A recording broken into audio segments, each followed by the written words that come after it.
Today is an extremely busy day for this headstone cleaner. Now this is my side job. This is not my full-time job in any way, but to have 3 different headstones to clean on one afternoon is not only a blessing, but it's also a lot of work. Since I work in the funeral industry already, a lot of the funeral directors know of my business and will send me referrals. I already had 2 headstone cleanings that I planned on completing today, but at the funeral service, I was offered another job at the cemetery that I was heading to after the service. So as you can imagine, that's not something I'm going to pass up. I keep all of my equipment on my truck, so I'm ready to go whenever a job comes my way. And this is a video from the Gravedigger Jim driving me to find the headstone that came in as a late order. And as a small business owner, I'll never complain about a late order. I'm always ready and willing to complete a headstone cleaning job. For a headstone cleaning like this, it's pretty simple. We need to remove all the algae and growth that's happened on the nameplates of the stone, trim and edge, and make sure that the growth doesn't come back. So with that being said, enjoy the video. And there's a lot more commentary to come about headstone cleaning, my side of the business, what products to use, what products not to use, and how to deal with extremely old headstones.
So the reason that I utilize a leaf blower so often is because when you're cleaning a headstone like this, oftentimes the water runs down to the bottom of the nameplates and it soaks into that porous nameplate that's been etched into the grave.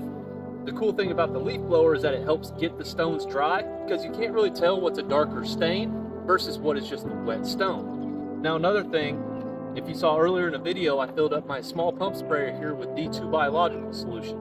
Now if you're using dish soap to clean a headstone, you want to make sure that every bit of dish soap is rinsed away and cleared away from the stone, because if it dries on there, you'll get soap scum and build up and it almost looks like dryness peeling. So you don't want to leave any dish soap on the stone at all. When it comes to D2 biological solution, that's a completely different story. On a lot of the older stones that we can't get scrubbing on because we don't want to damage the stone, you can treat it with D2 biological solution, come back in a few months and it's going to be good as new. And when I say that, I mean it's going to be stain free and very clean. A lot of times if you're scrubbing on those stones, you can actually wear away the name engravings and the dates and the birthdays and the death dates. With D2 biological solution, anytime I'm done with one of these headstone cleaning jobs like this, I will give the entire stone a light coat of D2 solution before I leave. That way, if any of these darker spots at the bottom of the nameplates isn't just wet from being clean, if it still has some staining or some growth left on it, the last thing I want is for 3 months from now for this stone to go back to looking the way it was. So with the D2 on there, it helps keep things from growing back, and it activates when it rains. So anything that's left on that stone alive will be killed off eventually, and it'll help prevent growth for the further coming months. So before we're done with this stone today, we're going to give it one last dose of D2, let it dry, come back in about a month and take a look to make sure everything is good to go, and see if the customer's happy when we're done.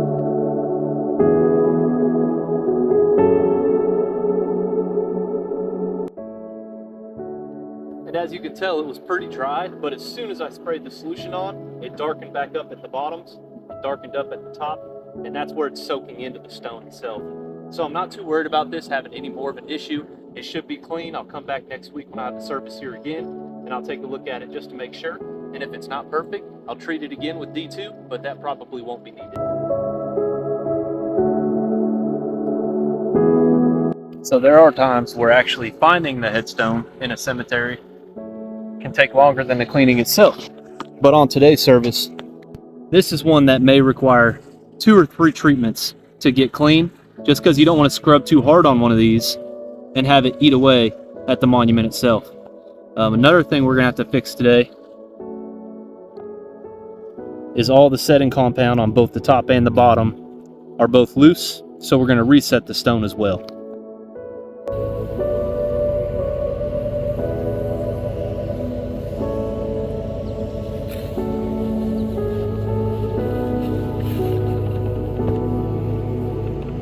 While I let that headstone soak, I'm going to move on to my other job first.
Business, headstone cleaners have overhead, which mostly involves gas, scrub brushes, D2 biological solution, dish soap, and time.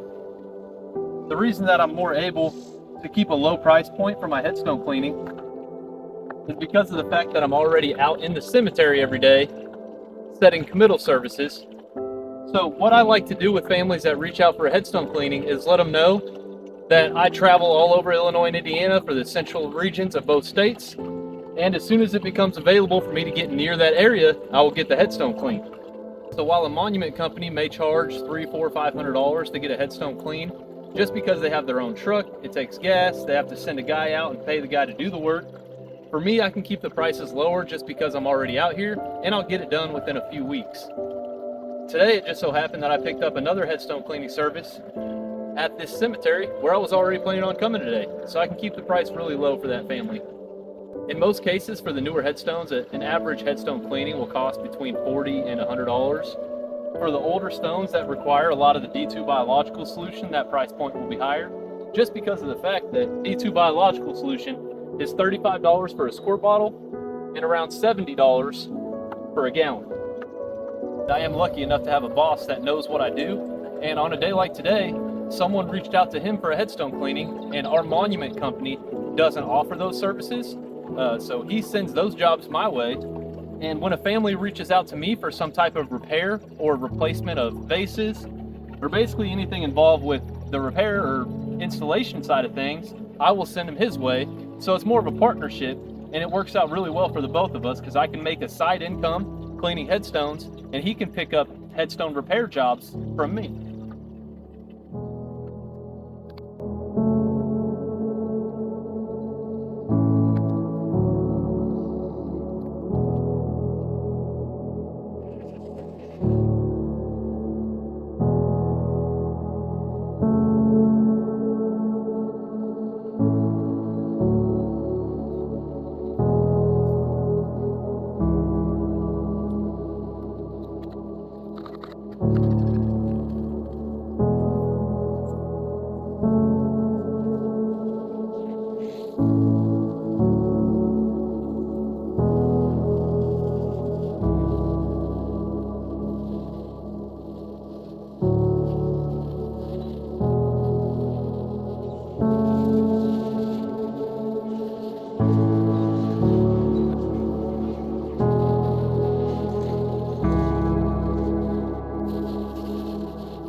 not sure if you're going to be able to hear me or not with the mowing, but one thing I always say when I do a headstone cleaning video is that the number one rule of headstone cleaning is do no harm. That being said,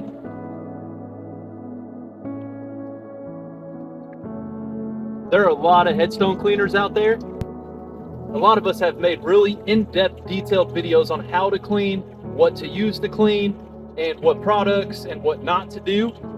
My main thing I would say is do as much research as possible before even cleaning one of your family members' stones. Even though the foundations are concrete and the stones are a lot of times granite or marble and extremely hard, you can still damage these stones relatively easily. There's nothing worse than pulling into a cemetery and seeing an older gravestone from the 1700s or 1800s. It's pure white, but you can tell they use bleach to clean the stone because that stone is cracking and disintegrating and falling apart. You can't read the name on it, and it's a tragedy to lose that type of history from our cemeteries. So if you want to be extremely safe, just use water and D2 biological solution. If you're going to use Dawn dish soap, keep it plain, unscented, no non-colored, just regular blue dish soap, and make sure you rinse it extremely well. In my opinion, D2 biological solution is by far the best product on the market for headstone cleaning, but it is somewhat pricey. But it does keep the headstone cleaner for longer because it continues to work after the stone's been cleaned. But for the most part, use tons of water, use very soft scrub brushes, no wire brushes, no bleach, no chemicals, just D2 biological solution and plain Jane dish soap if you are going to use dish soap. Just use plain dish soap and rinse it all off. Now for a headstone that I'm cleaning right now, I want you to do a whole heck of a lot of research because you can very easily damage one of these really, really old stones. So what I'm doing today is I've arrived here with 2 headstones to clean. The first thing I did was locate the really old one that I knew was going to need a lot of D2 and probably more than one cleaning to get done. I went ahead and soaked that thoroughly with D2 biological solution to let it get to work, let the sun beat down on it and kill off all that algae and bacteria and lichens that are growing on it, and let it really soak into that stone and soak into all that algae.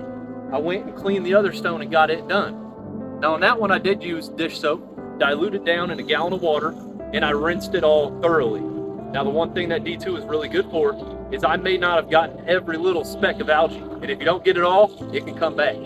So what I like to do is that headstone's done, I'm gonna run to town and grab some new artificial flowers to put on it, but once it's dry and I know everything's done and ready to go, I'll spray it down with D2 biological solution one more time. And what that does is make sure that anything else living dies off, and it keeps things from coming back for the foreseeable future.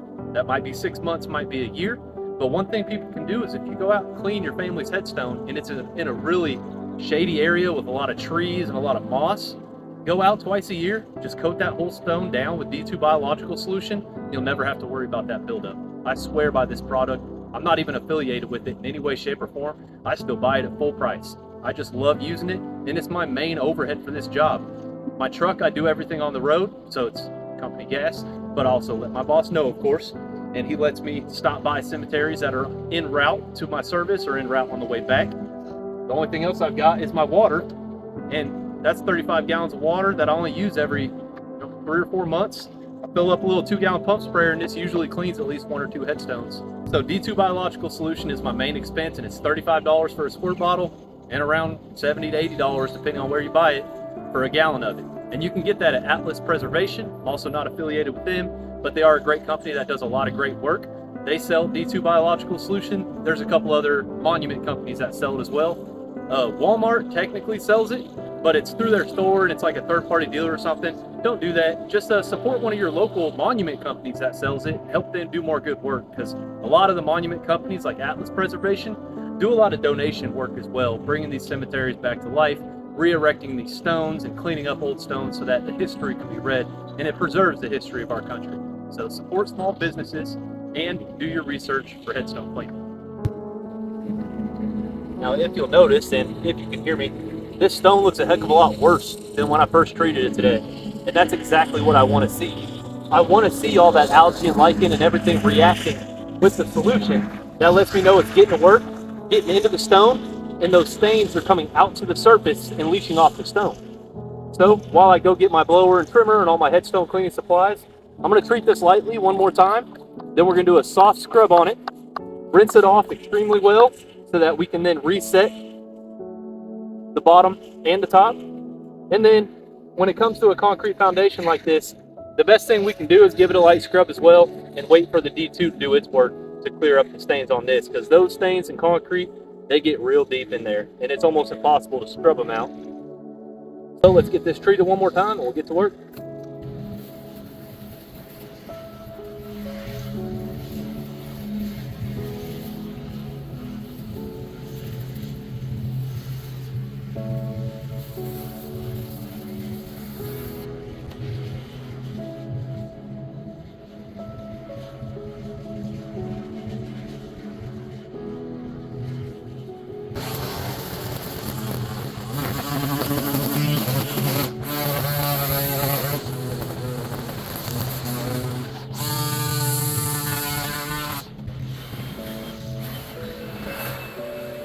I'm also not affiliated with Hart Tool Company, but I did break my trimmer last year and they were kind enough to send me a new one. So they're a great company. Their tools are great. I've got their impact driver and their regular drill and everything at home, so go check them out as well. Now whenever you start a headstone cleaning, if there's a lot of algae buildup that sticks up out of the stone, you can use a soft plastic scraper.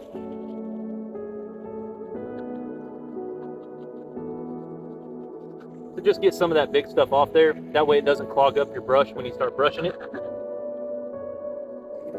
I'm just using 2 fingers. You don't want any pressure really at all. Take off the big chunks. You never know if someone 20 years ago may have used some type of chlorine or bleach to clean the headstone. And if you start really getting into it, trying to scrape this stuff off, you may chip or damage the stone.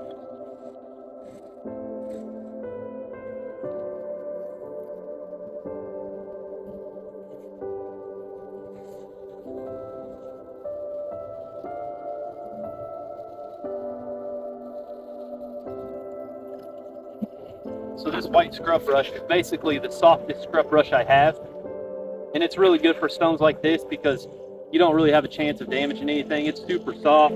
All I want to do is work up all that D2 and all that algae and get it mixed in together and get that penetration into the stone that we need for it to pull those stains out. What I like to do is just wet one section at a time. Just do real small circles with barely any pressure at all.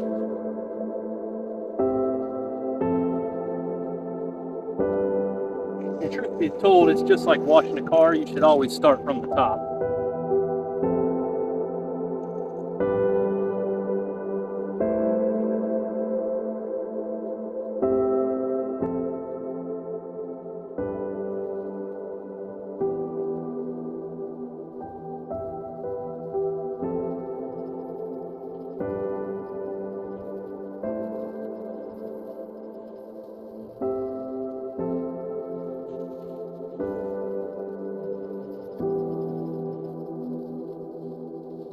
Every headstone cleaning you do, there is one rule. You have to bust at least one knuckle and get soap in your eye at least once as well.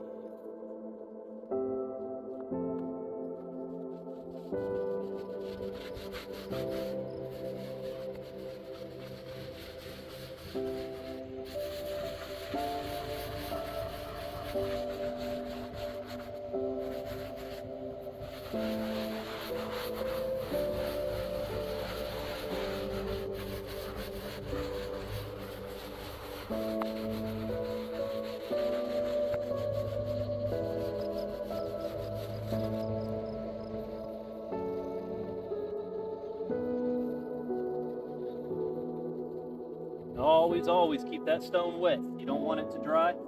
Even with D2 biological solution, it's fine if it does. But what that does is it makes it harder for the soap to work its way in. You want to keep it viscous.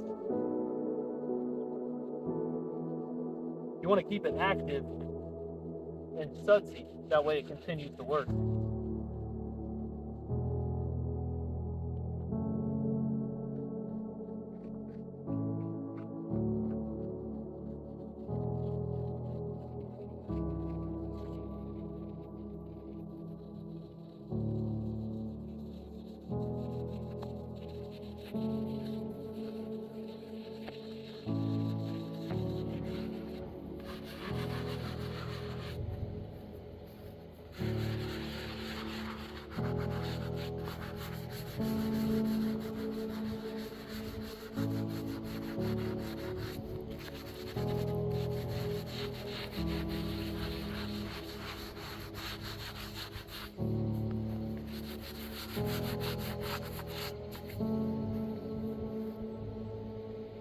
Now, unfortunately today, I do need to rinse it thoroughly because I need to dry the stone in order to put the setting compound back.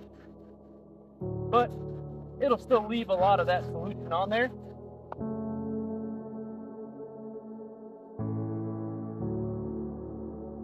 And of course, I will treat it one more time before I leave.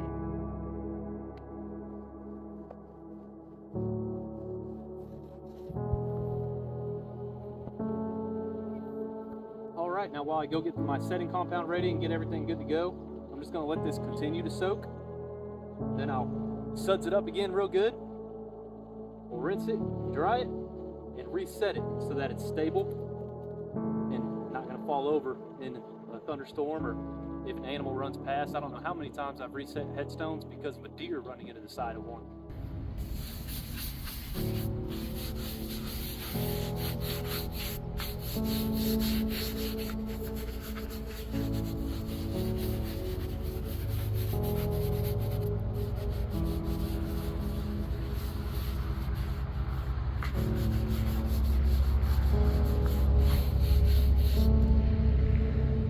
Alright, I've got some high hopes that this really put in some work today. It will definitely need more time, but let's see what it looks like after a good rinse.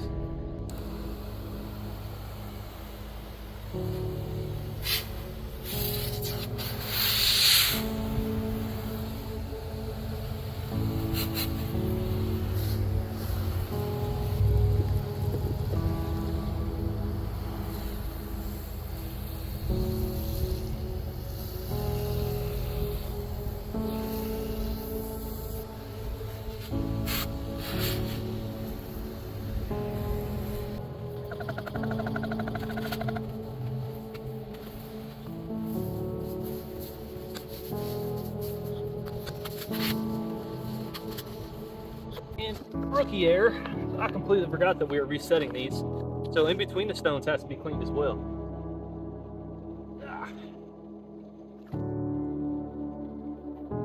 So as you can see, there's some dried up setting compound on here. It's really easy to just pop this stuff off.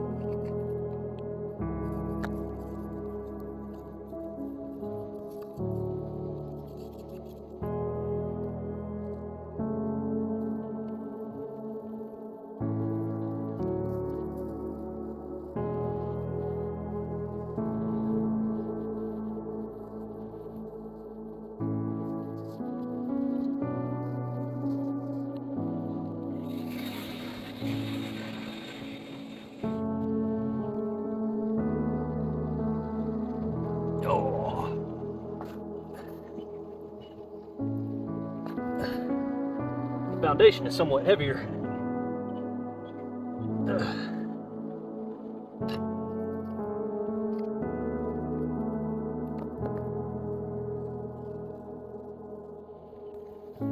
And thankfully on both pieces of the granite we can see exactly where it was sitting before. So we can set the setting compound down directly instead of having the stone over the top and having to eyeball it and then cut a bunch of excess off. It's easier when you can see exactly where the stone needs to sit on the foundation and on the base.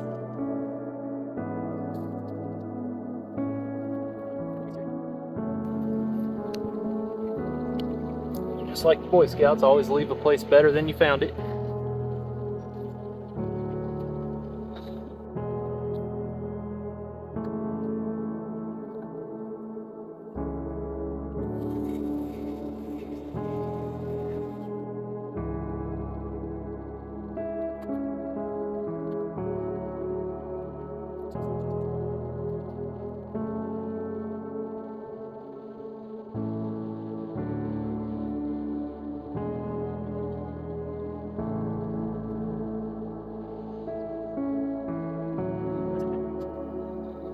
Wherever that setting compound meets up with the next piece, I always make sure it overlaps a good hair to make sure it's got a good coverage. If you butt them up against each other, it might spread out, but it might not spread against each other.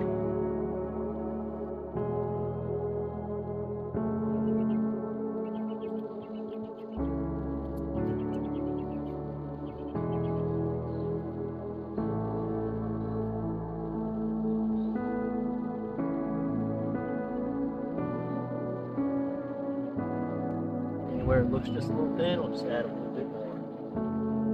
You can always cut this off, put it back into your bucket. There's no reason not to use plenty.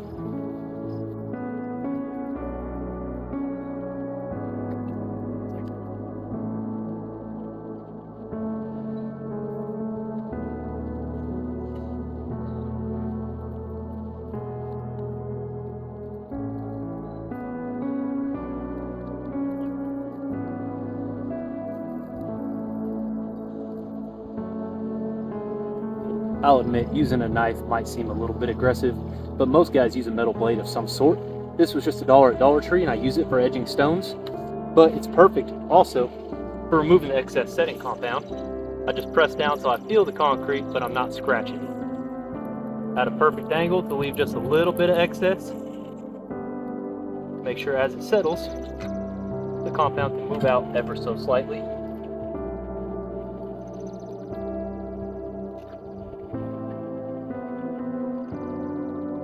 But it leaves one heck of a clean edge afterwards. And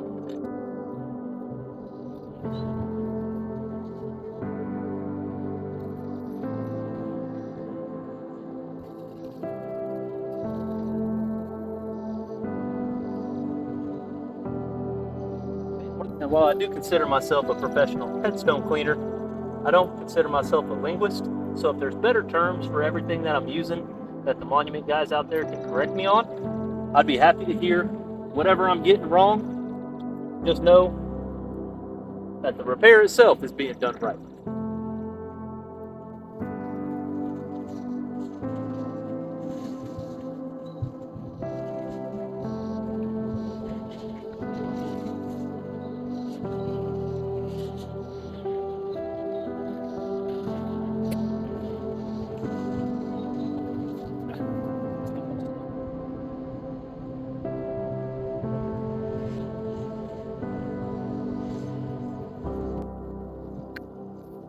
Like I said before, I'm not actually using this blade to cut into the stone.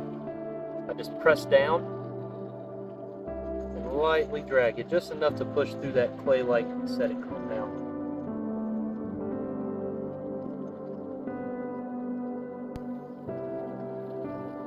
If I wanted to, I could just lay the blade down flat and push down. But for me, it's easier because I can go across the entire length of it. Take it off in one clean swipe.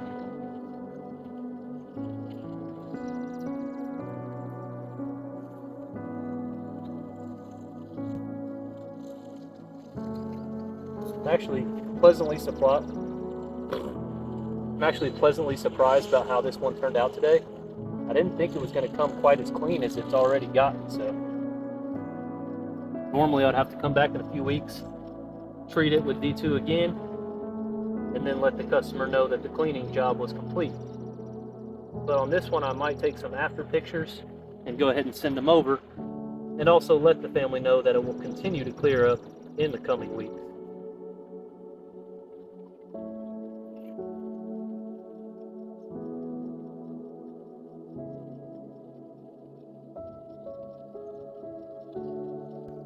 Headstone cleaning itself is a really satisfying job and hobby, but it's also really rewarding when you see the family's reactions. This stone might be a family member's from 200 years ago. Well, now that I can read the stone, this is actually a baby grave from 1904, a baby that lived 4 days. And if you're someone who's lost a child, I'm sure that hits pretty close to home. I know it does for me. But some people, they never visit their relatives in the cemeteries.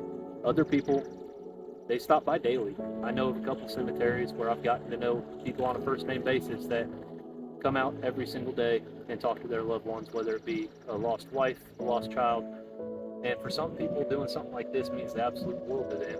And for me to do it as a job almost doesn't feel right at times, which is probably one of the reasons I keep my prices as low as I do, because all it really costs me is a few dollars and some time. So I really love doing these. I love donating these, and I love the job itself, being able to clean these up, bring them back to life. It just makes you think about the history of what different people who have passed and are laid to rest in the cemeteries. You know, if you ever sit down with someone who's in their 90s and they're still with it, they've got stories. You could sit there all day long. And I wonder what all the people in these cemeteries, stories they have to tell. I always sit there and ponder what the person laid to rest in this cemetery, what the craziest thing they ever saw was. And I'm sure there were some pretty incredible stories. So I'm going to get everything cleaned up. We'll treat this one more time with D2 just to make sure that it's still cleaning up and continuing to clean once I'm gone today. We'll take some pictures of this one, run to Dollar General, grab some flowers for the headstone I cleaned on the other side of the cemetery, and we'll be done for the day.